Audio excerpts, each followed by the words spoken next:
Chapter 23 is about averages, and this video is specifically more about confidence intervals for averages. So in example 246, a telephone company wants to estimate the average length of weekend long distance calls, and a simple random sample of 50 calls gave an average length of 15 minutes and a standard deviation of 7 minutes. So in this example, we've already found the 95% confidence interval. The 95% confidence interval is 13 to 17 minutes. Now we're going to talk about some different meanings, the correct and incorrect ways that you can interpret the confidence intervals. So in this text box, we found that the 95% confidence interval for the average length of all the calls is 13 to 17 minutes.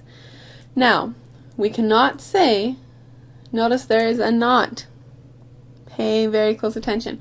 We can't say that there's a 95% chance that the true average for all the calls is between 13 and 17. The reason why is that the true population average is a fixed value. It's not random and it doesn't change. So it doesn't make sense to talk about the probability of the population average. Because once again, the population average is a fixed value. It's not changing, so there's no chance attached to it. Instead, it's our interval that changes based on which sample we choose. The 95% is how often our confidence intervals actually contain the population average.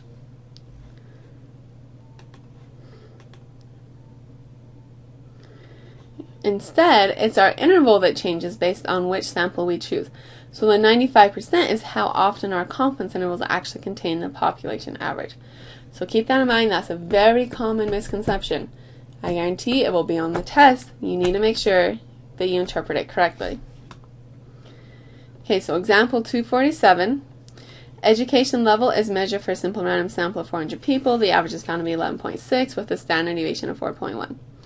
The 95% confidence interval for the average education level of all the people is 11.2 to 12. So, correct interpretations. There's two different ones that we concern ourselves about. So first, we're 95% confident that the average for all the people is between 11.2 and 12 years. So that's the main interpretation. And then what does the 95 itself mean? The 95% itself means of all the samples we could have chosen, 95% of the resulting confidence intervals would cover the true average for all the people. And along with that, 5% of the confidence intervals would not cover the true average for all the people. Okay, those are the only two correct interpretations that you can say, the only two correct statements. All the rest of these are incorrect, and we're going to talk about why. Okay.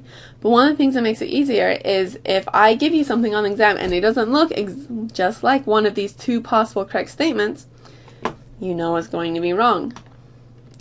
Let's go over some common incorrect interpretations that I've seen in the past.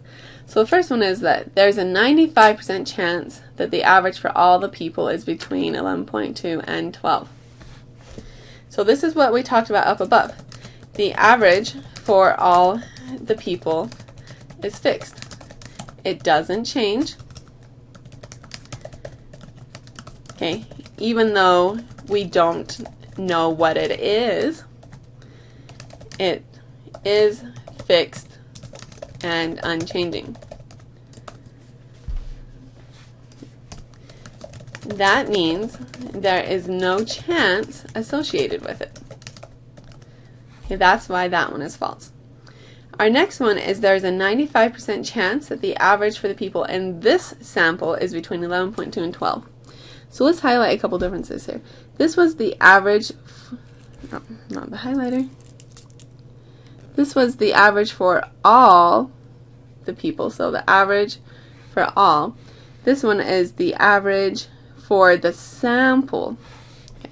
So two slightly different things. They're both wrong, but two slightly different things. The reason why this one is wrong is that the average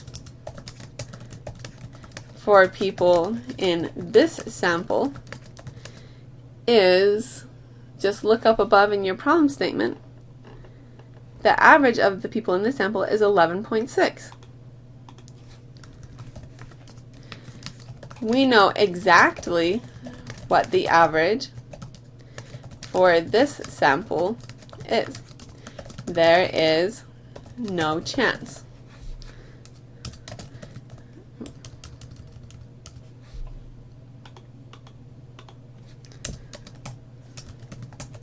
associated with it. Okay, so once again, two different things. The average for all the people is fixed. It's not changing. We don't know what it is, but it's still fixed and unchanging. Okay, the average for people in this sample, we know exactly what it is. It's not changing. It's this one sample, and we know exactly what the average is. So once again, there's no chance associated with it. Okay, next one, 95% of all the possible sample averages will be between 11.2 and 12. This one's close, but not quite correct, because technically, 95% of all possible sample averages will be within the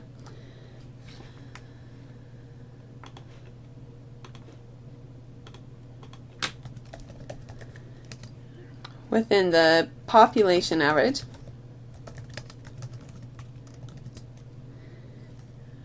Let's see, I'm just going to write this out.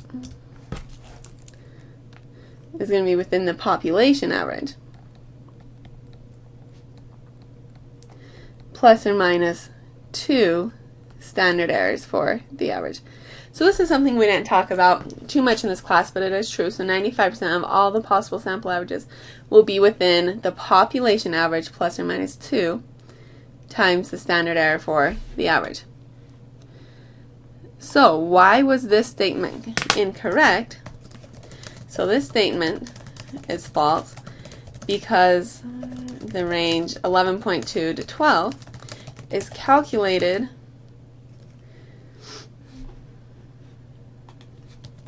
with the sample average instead of the population average.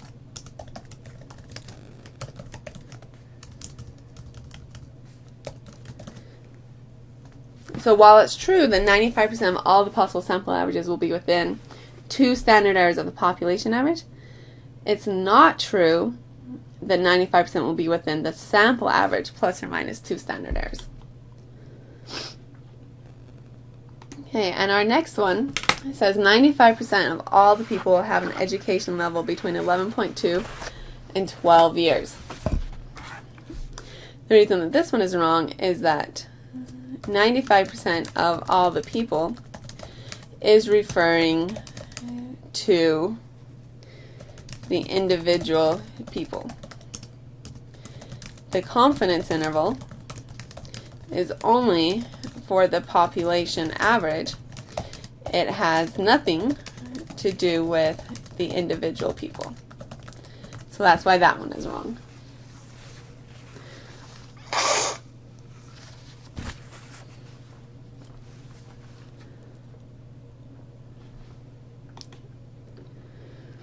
Okay, now let's do it again. So example 248, a survey organization takes a simple random sample of 625 households from a city of 80,000 households. On average, there are 2.3 people per sample household, and the SD is 1.75. So that's 95% confidence interval for an average household size in this city is 2.16 to 2.44. So true or false, and explain. A, 95% of the households in the city contain between 2.16 and 2.44 people. This one is false. 95% of the households is talking about the individual values. The confidence interval is for averages. Two completely different things, and you can't just mix and mash. Okay, B, the 95% confidence interval is valid because the household sizes follows the normal curve. So this one is false because it is trying to say the individual values follow the normal curve. But we don't know that they do follow the normal curve. The problem doesn't say anything about them following the normal curve. Okay, if it did, then yes, the statement would be true. If your individual values follow the normal curve, then your confidence interval is valid. But it doesn't say anything like that in this problem, so it would be false.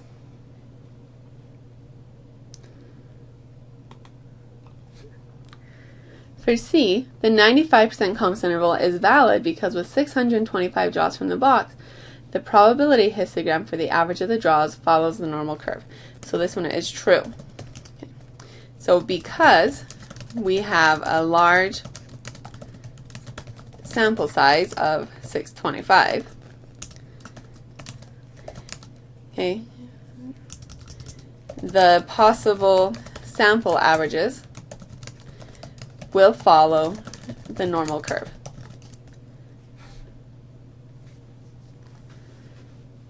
Once again, if we have a large sample size, then we can use these formulas for confidence intervals.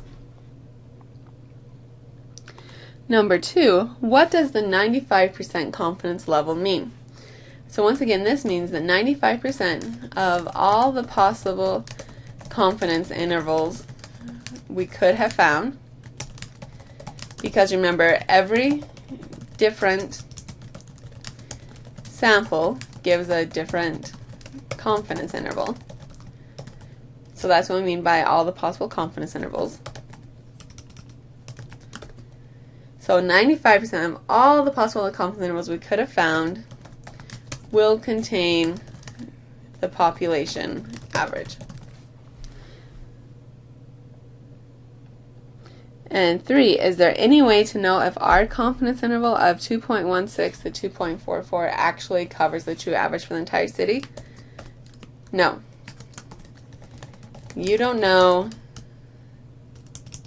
or 95% of all the possible intervals cover the true average, but there is no way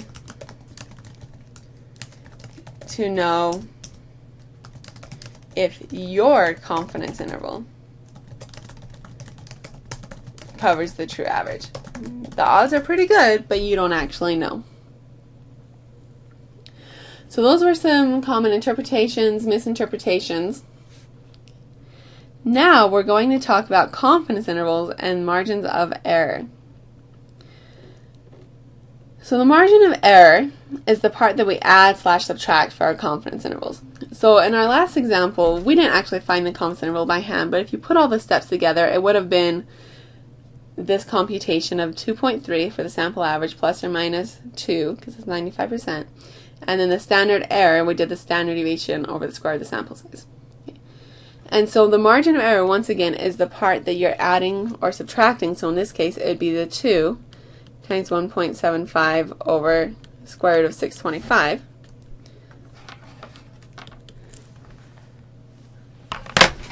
Which is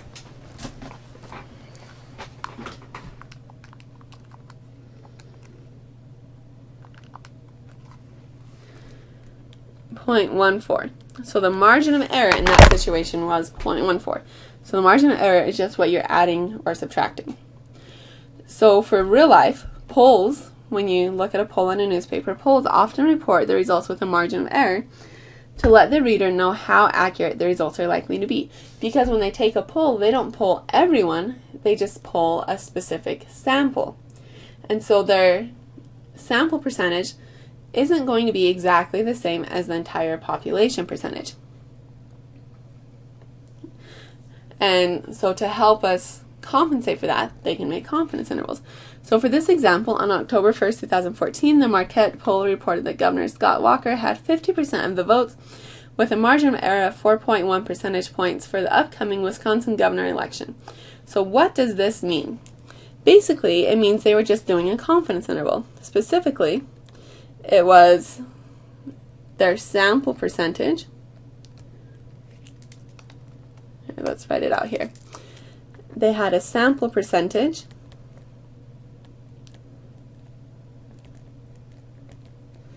equals 50%.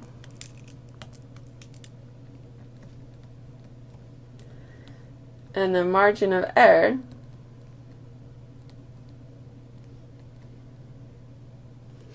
is 4.1%. Now, they didn't specifically say what confidence level they were using, which was unfortunate and a mistake on their part. You should tell people what confidence level you're doing. I'd assume probably 95%, but I don't actually know for sure. Okay. But in any case, they found the confidence interval for the percentage of all voters is the 50% plus or minus the margin of error of 4.1%. So 45.9% to 54.1%. So they never tell you that they found a confidence interval, but that's basically what they were reporting. Is they're saying, okay, well, in our sample, 50% of the people voted for Governor Scott, but we realized that there could be some error in there because that's just for my sample and not for my entire population. So my confidence interval for the percentage of all the voters, is that I think that percentage would be between 45.9 and 54.1%. So that's just a real life example of the margin of error. So now we're going to do a little bit of theory for margin of error. So question 1 is, what happens if we change the confidence level?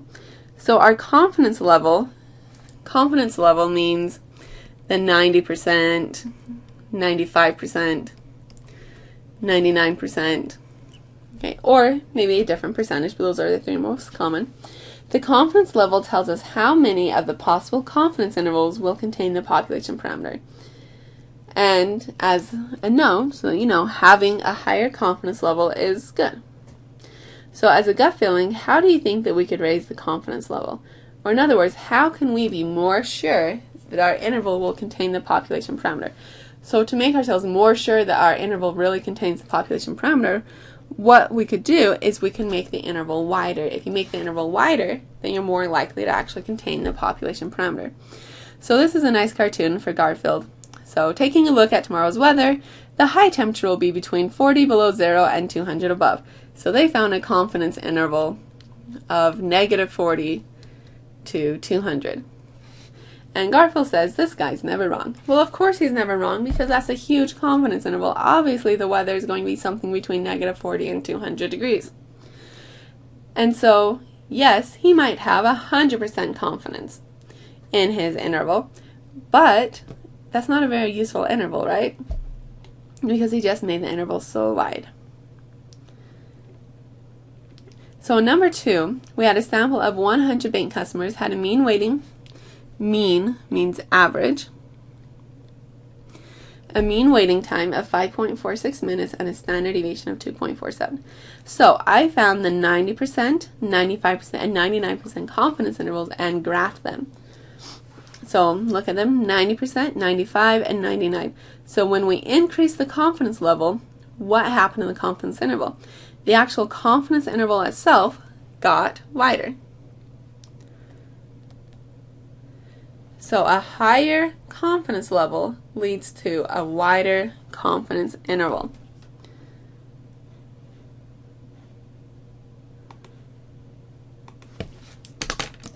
So higher confidence level leads to a wider confidence interval, and we are more sure that the interval contains the true population value. So that's a good thing. Let's look at question 2. What happens if we change the sample size? So gut feeling, what do you think would happen to the width of a confidence interval if we increase the sample size? So if we make the sample size bigger, what do we think is going to happen? It turns out when you make the sample size bigger, the confidence interval is going to get narrower. So for number 4, the books published by a certain publisher have a population standard deviation of 16 pages. We want to find a 95% confidence interval for the population average number of pages, but we aren't sure how many books we should sample. And this actually comes into play many times in real life because people want to have a certain accuracy level, but they don't want to have to sample more people than they need to because it's expensive to sample more people. And so they want to sample kind of the bare minimum to get the level of accuracy they need. So for this example, I've graphed the confidence intervals for the sample sizes of 30, 100, and 200. So this is the sample size of 30, sample size of 100, sample size of 200. So when we increase the sample size, so 30, 100, 200, the confidence intervals became narrower.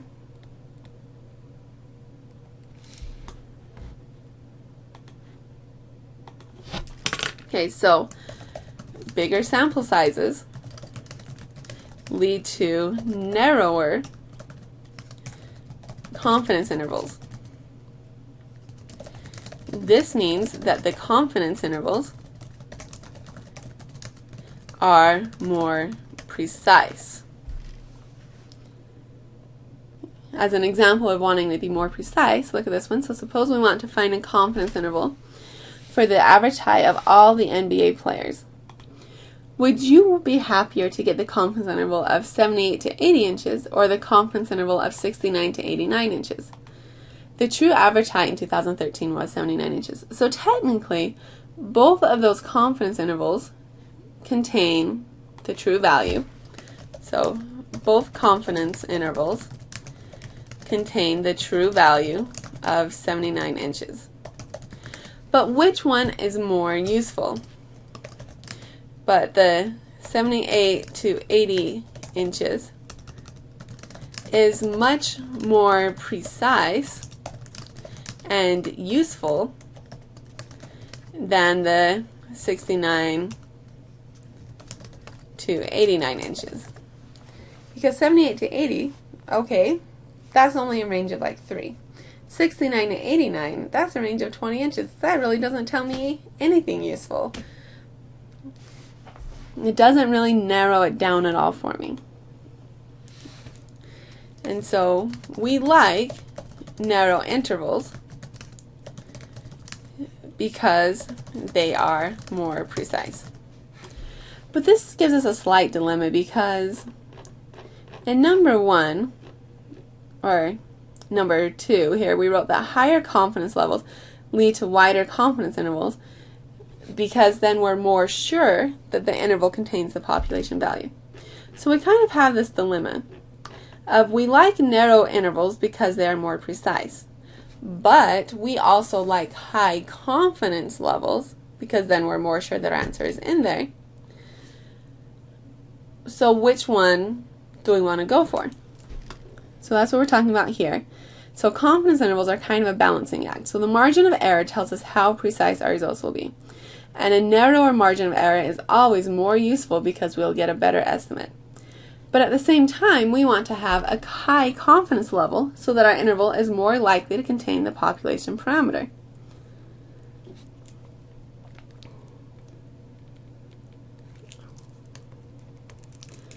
So let's just write here that the narrow is more precise. So, but again, at the same time, we want to have a high confidence level so that our interval is more likely to contain the population parameter. But if we increase the confidence level, then the margin of error gets bigger and then our results are less precise. So we have this balancing act of we want a high confidence level, but we also want a narrow margin of error or a narrow confidence interval. So we kind of have this balancing act, but it turns out that we can easily control the sample size. So we just take a bigger sample if we need to.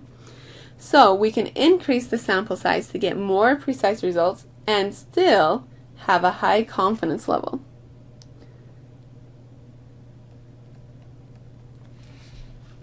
But if we make our sample size too big, then it will be expensive and time consuming.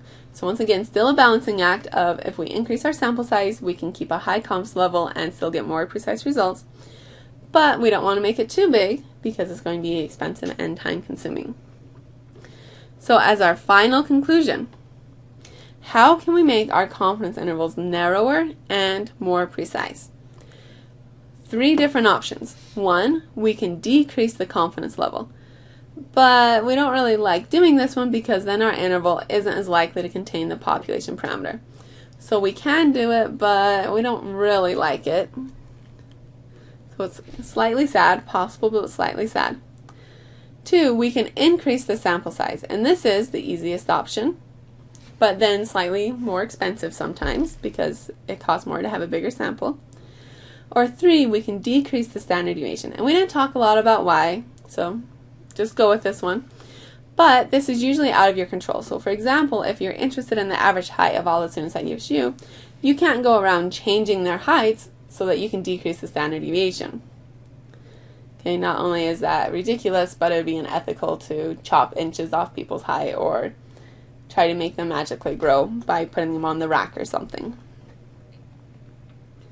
Okay, so standard deviation is usually out of our control, so what we will do is we will just increase the sample size. So for our final summary, so now this is actually a summary for chapters basically like 16 to 23. So first, the question is always, which formulas should we use for which problems? So first, I ask the question, are you interested in going from the population to the sample or sample to the population? So like, what do you know and what are you trying to get to? And so from population to sample, that's when you'll find the expected value, the standard error, and chances. From the sample to the population, you will estimate and do confidence intervals.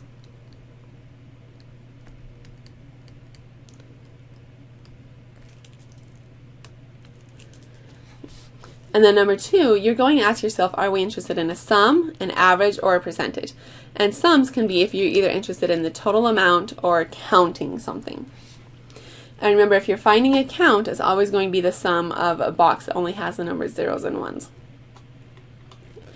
Then we have formulas for expected value and standard error.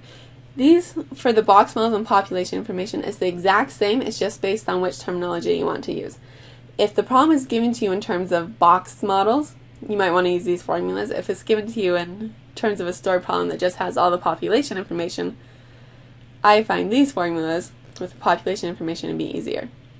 So we have the formulas for the sum, the average, and the expected value. Sorry, the sum, the average, and the percentage. You'll notice that the formulas for like average are different. The box models I left out where you have to actually go through all the long steps to find it, but these are the shortcut formulas. Same for the percentage. These are, once again, the shortcut formulas.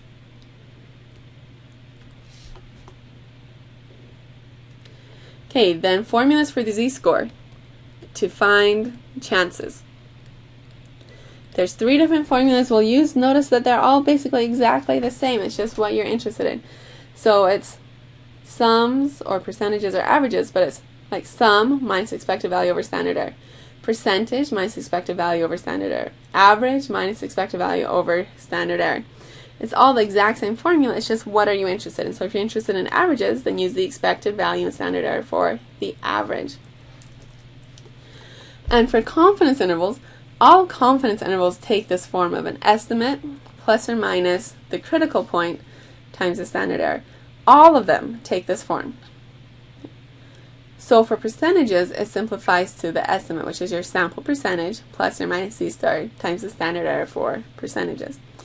And for averages, you have the equation sample average plus or minus the critical point z star times the standard error for the average.